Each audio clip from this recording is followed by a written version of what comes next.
আমি যতটুকু আমার অবস্থান থেকে আমি দেখেছি যে রমজান আমাদেরকে বোধহয় শিখায় সংযম হতে।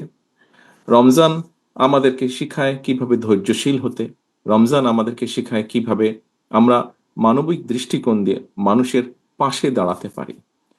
শুধু বোধহয় মানুষই নয়, আল্লাহর সৃষ্টি, প্রতিটি সৃষ্টির পাশে যাতে আমরা, যেহেতু আল্লাহ আমাদেরকে মানুষ সৃষ্টির সেরা জীব হিসাবে সৃষ্টি করেছেন, আমাদের দায়িত্ব নিশ্চয়ই প্রকৃতির যা কিছু আছে, যা যা আল্লাহর সৃষ্টি, সবই আল্লাহর সৃষ্টি। আমাদের আশেপাশে যা আমরা দেখি, যা আমরা যতটুকু জানি, সেই সৃষ্টিকে যতটুকু সম্ভব সৃষ্টির পাশে দাঁড়ানো, সেটিকে রক্ষা করা বা সেটিকে সহযোগিতা করা, সেটিকে যত্ন নেওয়া। সোজা কথা, রক্ষা আল্লাহই করবেন আল্লাহ সৃষ্টিকে, সেটিকে যত্ন নেওয়া, এটি আমাদের রমজান আমাদেরকে শেখায়।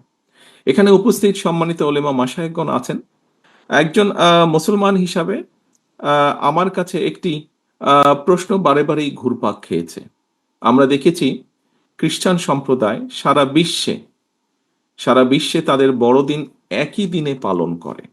আমি এখানে উপস্থিত ওলেমা মাশায়েখগণকে অনুরোধ করব, শুধু আপনাদেরকে নয়, সারা দেশে আরো অনেক অনেক জ্ঞানী ওলেমা মাশায়েখগণ আছেন। আমরা চিন্তা করে দেখতে পারি কিনা, আমরা আলোচনা করে দেখতে পারি কিনা যে বাংলাদেশের মানুষ সারা বিশ্বের মানুষের সাথে একই দিনে আমরা একসাথে রোজা এবং ঈদ পালন করতে পারি কিনা। বিজ্ঞানের যুগে এটি করা সম্ভব কিনা, কোনো উপায় আছে কিনা, এই বিষয়টি আপনাদেরকে আমি চিন্তা করার জন্য অনুরোধ করব। আমরা আলোচনা শুরু করার আগেই একটি আয়াত শুনছিলাম কোরআনে, এবং সেই আয়াতের মূল বৈশিষ্ট্য হচ্ছে যে আমরা মানুষকে, আমাদের আশেপাশে যত আমাদের সহকর্মী, পরিবার, আত্মীয় স্বজন, বন্ধু বান্ধব যারাই আছেন, তাদেরকে সৎ কাজের জন্য উৎসাহ দেওয়া এবং অসৎ কাজে নিরুৎসাহিত করা।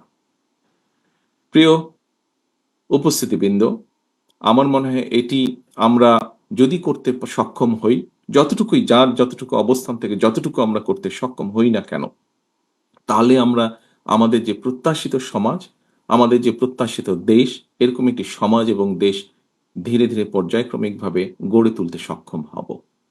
রমজানের এই দিনে, প্রথম রমজানের এই দিনে আমরা আল্লাহর দরবারে আবারও হাত তুলি। আসুন আল্লাহর দরবারে হাত তুলে আমরা নিজেদের জন্য, নিজেদের বাবা মা, আত্মীয় স্বজন, এখানে আমাদের এতিম বন্ধু যারা এসেছে, তারা যেই আপনজনকে হারিয়েছে, তাদের সকলের জন্য হাত তুলে আল্লাহর দরবারে আমরা দোয়া চাই।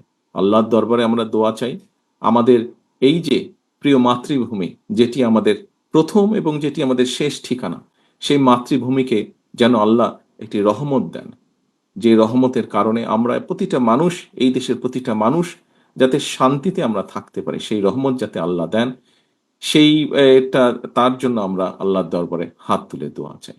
এই বলেই আমি আমার বক্তব্য শেষ করছি। আল্লাহ হাফেজ। বাংলাদেশ জিন্দাবাদ, বাংলাদেশ জাতীয়তাবাদীদের জিন্দাবাদ। আসসালামু আলাইকুম।